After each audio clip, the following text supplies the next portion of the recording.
Hello, this is Jaiye Bynoe on the Jayman Show. My guest today is Tayla Andre from Boston. Hi, Taylor. Good to see you on the show today. Good evening. How are you? Good. So good to see you. I need to come on the show during this pandemic. So good to have you on my show. Yeah. So which so can you tell me tell me of what you've been up to since being in what you're working on now? So I'm in the vehicle right now. I had a extremely long day, just as far as like real estate is concerned, meeting with Mhm. clients, open house, walkthroughs. I had a meeting earlier today and had a discussion about Finally Home, the book that I wrote based on real estate and cleaning up your credit, the step-by-step guide for people preparing for first-time home ownership. And today was just one of those busy days. It's 8 o'clock at night. My Yeah. kids are home waiting for me, and I haven't seen my home since 8:30 this rising. So Wow. That sounds like I a busy. was out and about. Mm-hmm. Yeah, I also did the radio show today from 11 a.m. to 1 p.m. Wake Up with Tayla Andre, which can be found on Spark FM online, but it also can be found on my YouTube, my iTunes, and iHeartRadio. Okay, that sounds that's wonderful. I love being on your show sometime. Have you interviewed Yeah, me? That'd be great. I mean, set it up at the interview. That'd be great. Yeah. we should definitely schedule that. Okay, sounds okay. Sounds like a plan. Okay. So can you tell me a little bit about yourself and what made you get started in real estate? What got interested in real estate? Absolutely. So, for those who don't know, Mhm. I am Tayla Andre, radio personality for over a decade, and while I was interviewing all of these affluent, influential political leaders in the city of Boston, um, just trying to find out like what is gentrification, why is it happening here? And I live in Roxbury. Like, why is it happening in Roxbury? Who can I speak to? Who's going to give me the answers? No one gave me anything that made me feel confident Mhm. in, like, I didn't feel comfortable or Uh-huh. confident in what was being told to me. So I went ahead and, my biggest thing is do your own due diligence. And so I went ahead and did my own due diligence in the form of getting my real estate license. And then from there, I think it's important to educate and elevate, just us, Yeah. those of us that don't have conversations every day about financial literacy, Hmm. about credit cleanup and credit repair, not having conversations at dinner time conversations Hmm. when it comes. So Yeah. the book Finally Home specifically is for the education that we didn't get Yeah. at dinner time, the education that we didn't receive in our public school system, the education that our parents didn't have, so they couldn't pass down to us. Yeah. Absolutely, because that's definitely a big thing, and education is a big problem in Boston. I know, we need more schools for our children. We came out the streets that we do. So yeah, we need more funding, more. Yeah, so I definitely understand where you're coming from and what you're about. I do. I respect you. So I see you have some good stuff. I saw you had Ted Kenny on your show. Was it I mean Joy Kenny on your show. That was a good interview. Joy Kenny. Uh, what was like getting an interview? Joe Kennedy gave me a lot of hope. Like, Mhm. I had a lot of hope speaking to Joe that big problems didn't necessarily need big solutions. And so he was speaking about when it comes to education. And for those who don't know, I recently had a child. Mhm. He's 2 years old, but the other ones are 17 and 15. So that 2-year-old feels kind of fresh right now. But I currently have a 2-year-old who is in daycare, and you know, childcare in Boston, if you are, the lowest of low income, if you are just looking for someone to babysit and not even like actual educational childcare, it's $17,000 a year. And we know that more than 50% of Bostonians are making less than $30,000 a year. That's more than half of their yearly income on childcare. Yeah. And so that is a huge problem across the nation. But Joe's idea was, why don't we roll that portion of education into our regular K through 12? And it was something that I never thought about, but it's not a big, huge change, even though it is a huge problem. And so aside from that, he also made mention to how he thought it was very possible to create a task force when someone calls the police department and says, this person is acting irrationally, or, I think mental health is involved, or, oh my God, this crazy person. Instead of sending out police who are not trained in the de-escalation of mental health, I don't want to say tantrums, but I don't know the correct language, so forgive me. I'm not trying to sound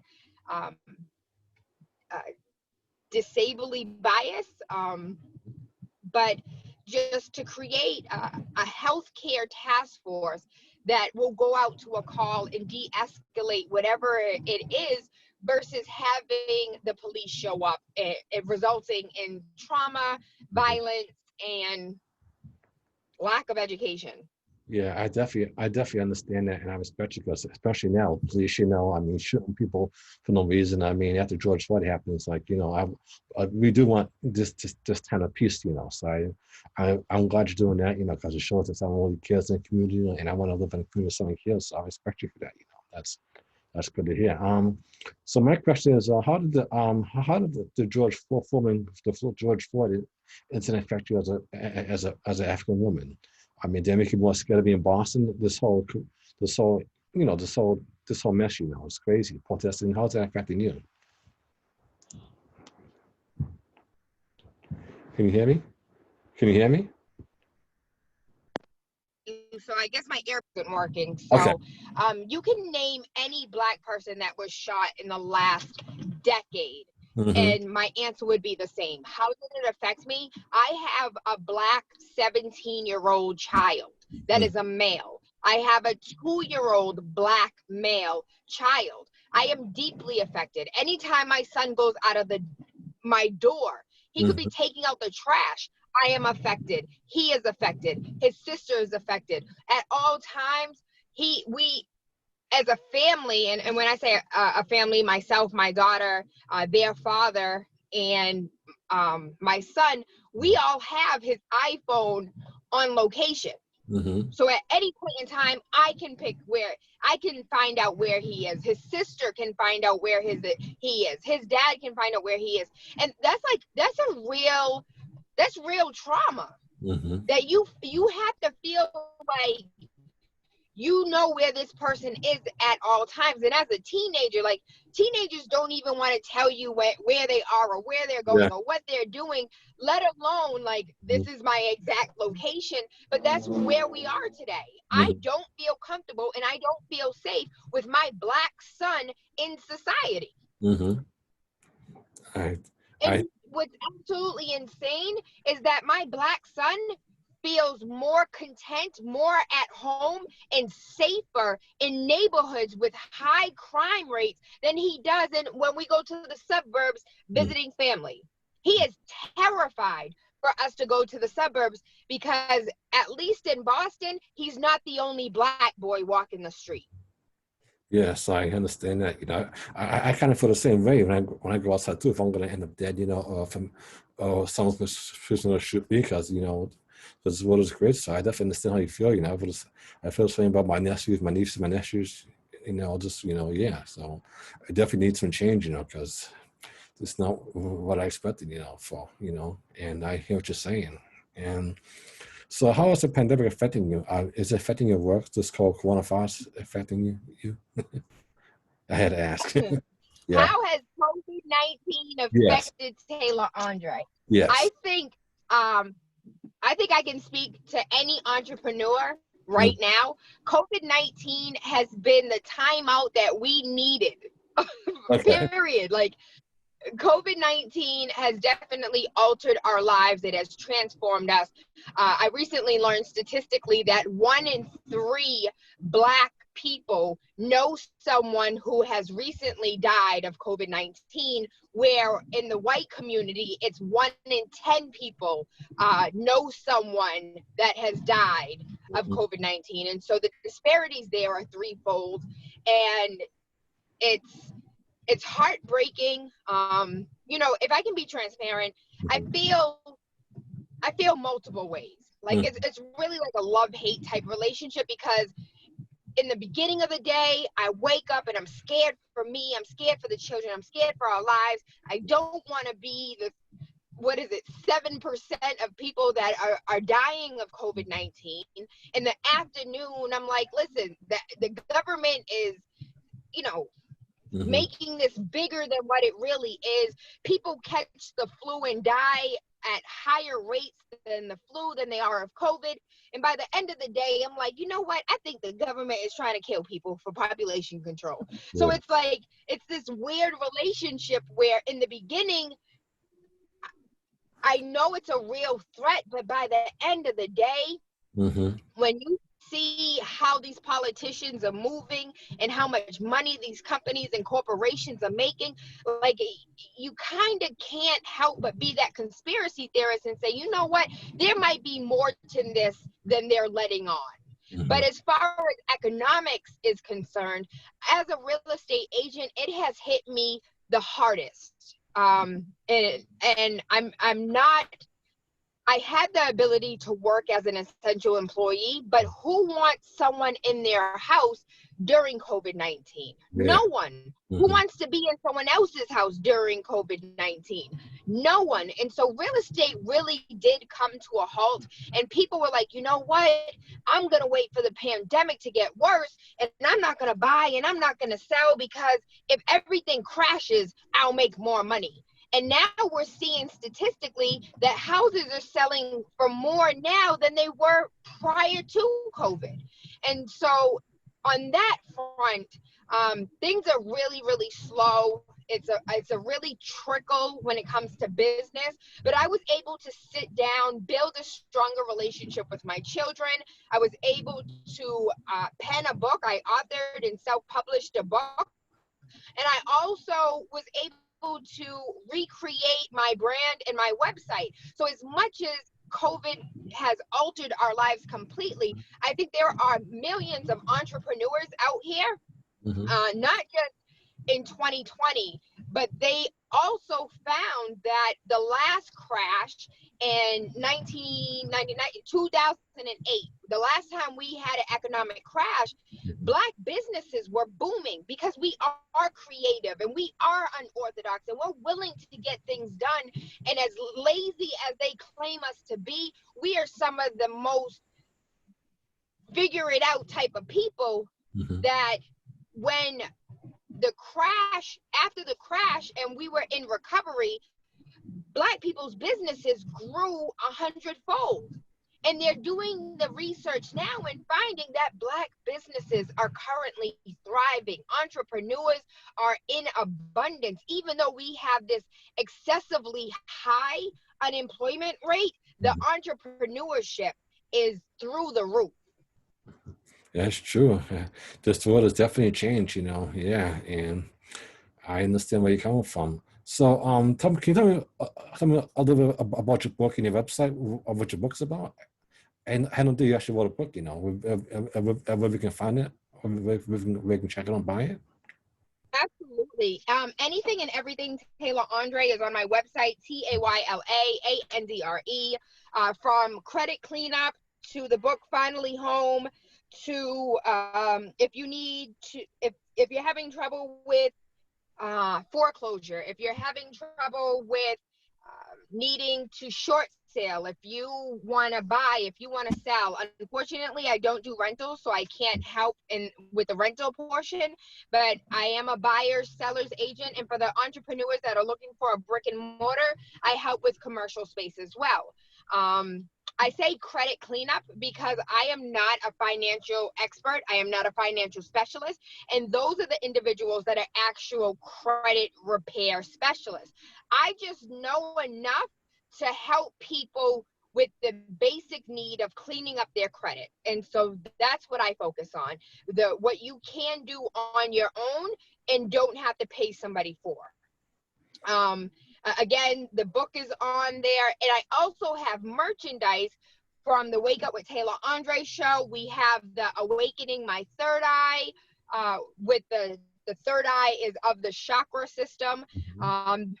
The Ride My Root Chakra, Suck My Sacral Chakra, and I have Soul Naked of a beautiful Black woman with an afro with her legs crossed, meditating with her chakras aligned. And so all of that can be found on the website, TaylaAndre.com. As well as, I'm sorry, I completely forgot that I have over 700 radio shows, which equate to approximately about 5,000 hours of listening to me talk. Yeah, it just sounds great. I'm looking forward to seeing your book and be on your show. Yeah, it sounds perfect. What would you like to what would you like to do in your spare time when you're not working? What would you like to do for fun?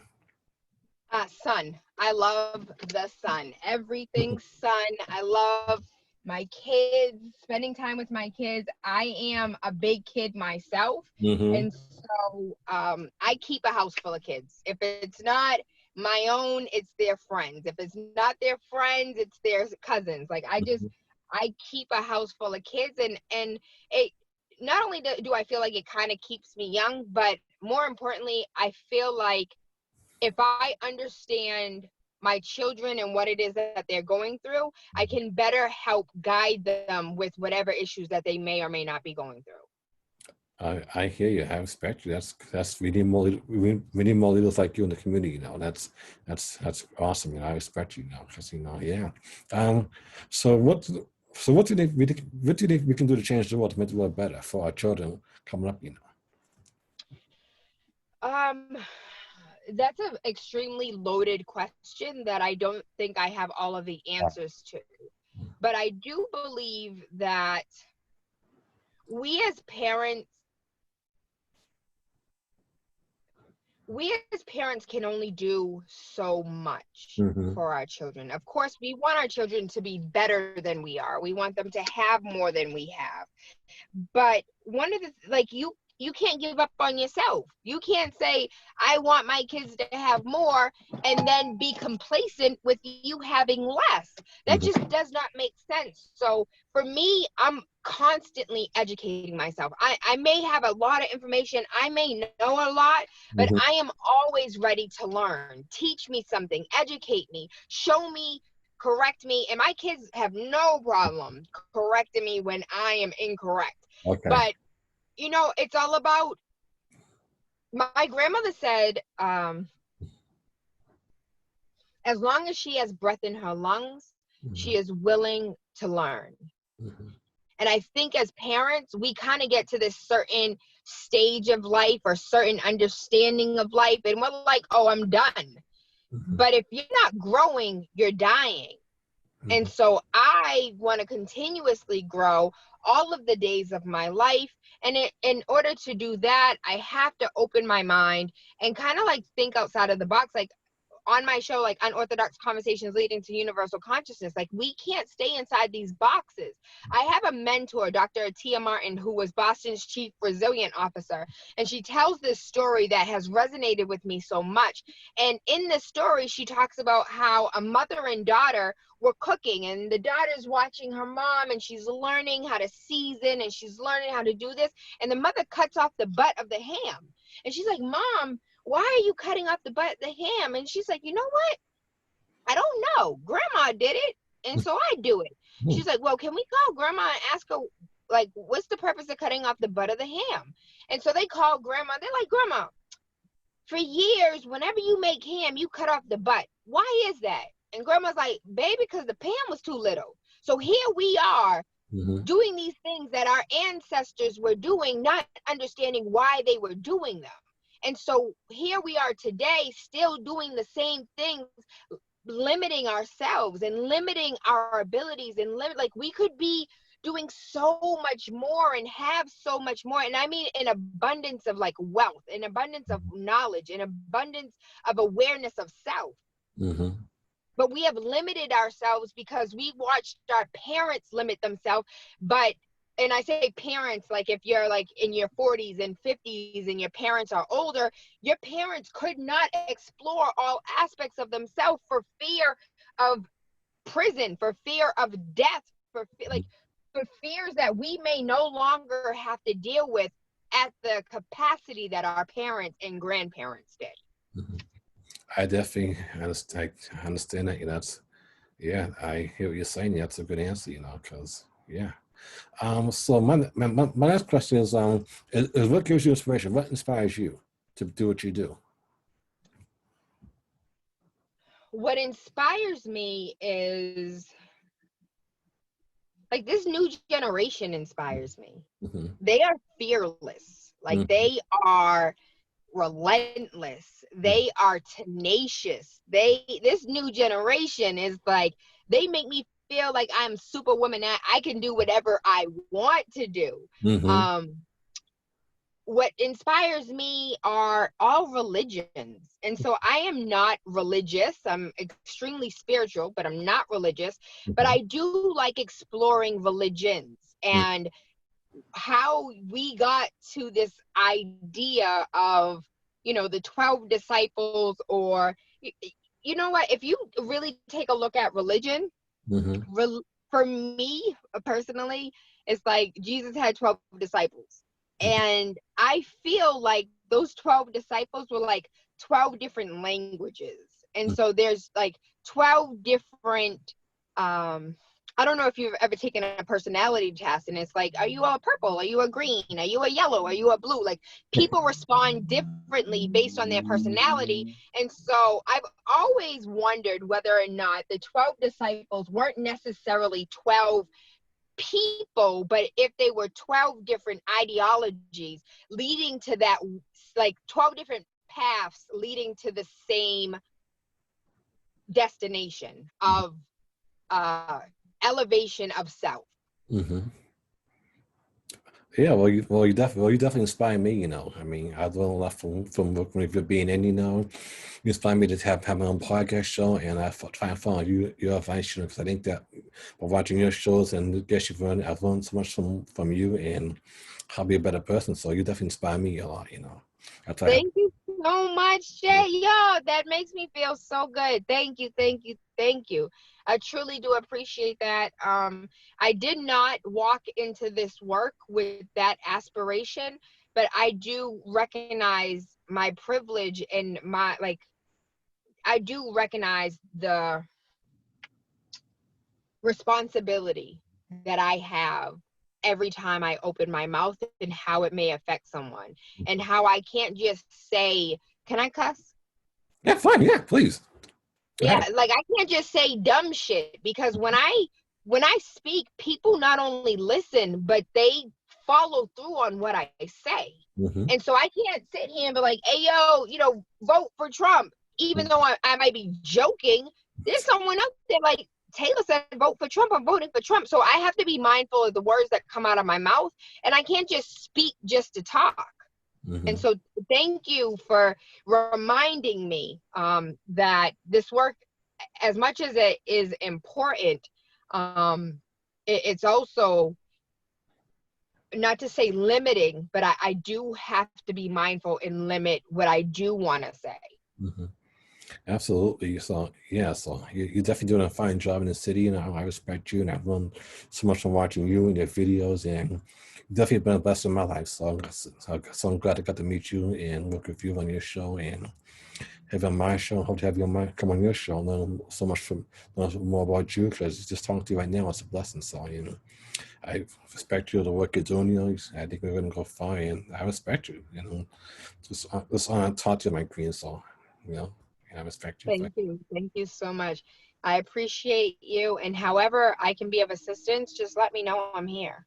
Oh, thank you. I definitely will, and such an honor me to talk to you again, Hopefully we can be good together once couples over. So I'll be back being in, working on each other's shows, it's just, so look forward to seeing you again, and if you have you on again, so it's a blessing talking to you and learning your story, what you're going through, and definitely inspire me. So thank you very much. Absolutely. Well, I thank you and I thank your viewers and your listeners, and I hope you guys have an amazing night. You too. We'll be in touch soon. God bless you. Thank you so much. I God appreciate bless you. Love and light. it. Goodbye. Take care. Bye. Bye-bye.